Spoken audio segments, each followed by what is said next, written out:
The nurse's voice was gentle, which was how I knew it was bad. 3 days, Mara. Maybe 4 if we're lucky. I remember staring at the water spot on the ceiling tile above my hospital bed instead of her face, counting the little brown ring like it might rearrange itself into something that made sense. Kidney failure. Both of them. A genetic condition I'd never heard of until 6 months ago, when it announced itself with swelling ankles and a doctor's frown. I was 32. I had a dog, a mortgage, a job I liked at a marketing firm in Denver, a whole life built on the assumption that I had decades left to live it. Now I had a number. 3. My brother Colin got there before my parents did. He always did. 20 minutes away in Boulder, no kids yet, flexible schedule. He sat in the vinyl chair beside my bed and took my hand, and for a second I let myself believe that was comfort and nothing else. They're testing family for a match, I told him. You, Mom, Dad, even Aunt Ruth offered. Something moved behind his eyes. Quick, gone before I could name it. Right, he said. Of course. I didn't think about it again until that night, when I woke up at 2 a.m. to find him in the hallway outside my room, phone pressed to his ear, voice pitched low in a way he never used with me. I only caught the end of it. If she doesn't get one in time, it changes everything with the trust. You know that. We need to talk to Dad before... He turned and saw me watching through the glass. He didn't finish the sentence. He just smiled, that same easy smile he'd given me 100 times growing up, and said, Hey, you should be asleep. I let him tuck the blanket back around my shoulders. I let him kiss my forehead and tell me everything was going to be fine.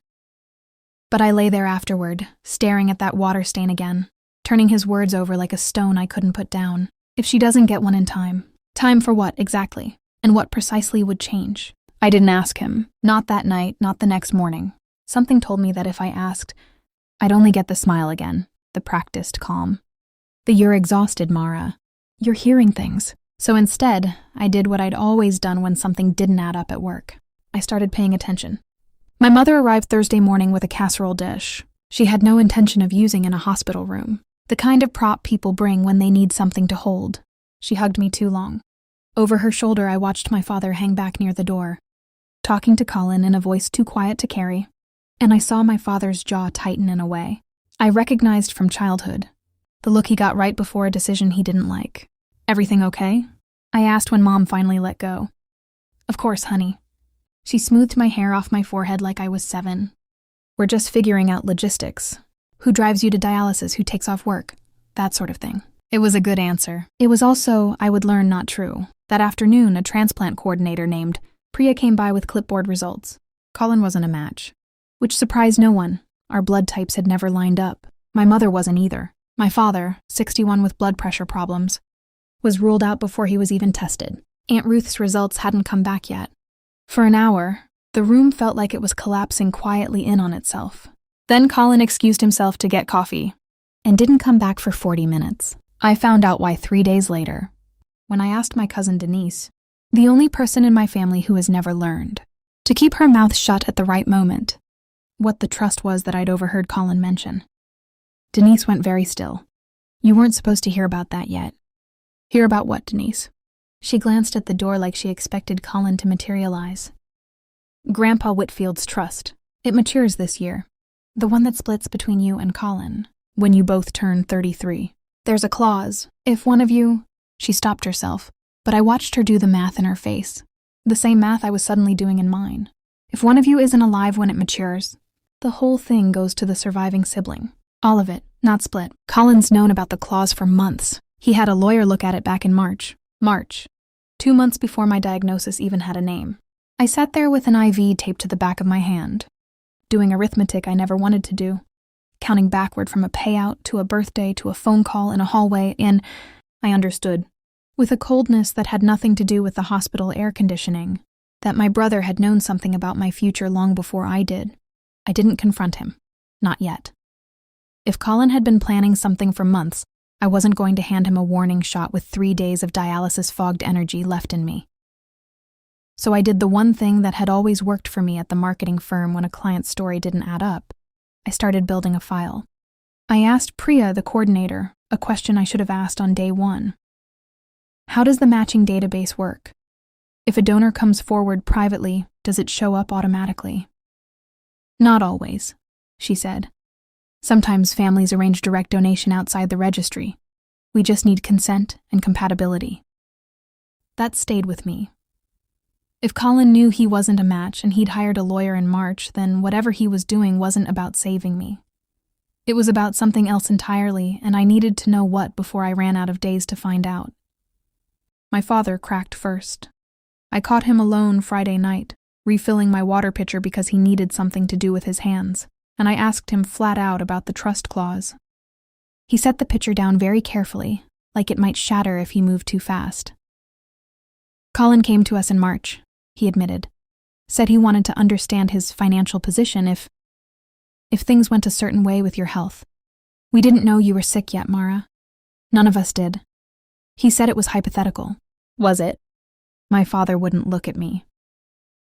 He's been in debt since the restaurant closed, worse than he's let on. I didn't want to believe He stopped himself. That was level 4. Not just that Colin knew. He'd gone looking for the answer before there was a question to ask, before my kidneys had even started failing, and now he had a debt large enough to make a windfall worth more than a sister.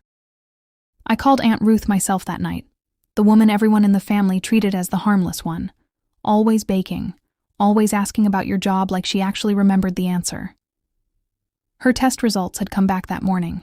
She was a match, a near-perfect one. I already told the coordinator I'll do it, she said, and I heard something careful in her voice, something rehearsed. But Mara, Colin called me first. Before I even got my results, he asked me not to tell you he'd talked to me, said it would complicate things with your stress levels. The room tilted. Colin hadn't just been protecting himself. He'd been positioning himself, inserting himself as the one who found my donor, the grateful brother, the hero of a story he was still writing, while quietly holding a lawyer's assessment of what happened to every dollar if the surgery came too late or didn't come at all. I looked at the calendar tape beside my bed. 2 days left to decide who I trusted enough to let cut me open. Colin came back Saturday morning with coffee he hadn't asked if I wanted, and I let him sit down before I said anything. I talked to Ruth, I said, and Dad, and a lawyer of my own. Actually, a Denise's husband. First thing this morning. I watched the coffee cup pause halfway to his mouth. Interesting thing about that trust clause. It doesn't just split on death. Colin, if it's proven a sibling actively delayed or interfered with medical care for financial benefit, the whole thing's contestable. Voidable even. Elder law attorneys love clauses like that. He set the cup down slowly. Mara, I don't know what you think. I heard you in the hallway. I know about March. I know you asked Ruth to keep quiet. My voice didn't shake, which surprised me more than it surprised him. You weren't trying to save me. Colin, you were trying to make sure whatever happened, you came out ahead. Even if that meant slowing down the one thing that could actually help me. He didn't argue. That was the part that broke something loose in my chest. Not his guilt, which I'd already accepted, but his silence, the way his shoulders dropped, like a man finally putting down something too heavy to carry. The restaurant took everything, he said quietly. I didn't know how to tell anyone. And then you got sick. And I started thinking about numbers instead of you. I hated myself for it, and I did it anyway. I didn't forgive him that morning. I'm not sure I have, fully, even now.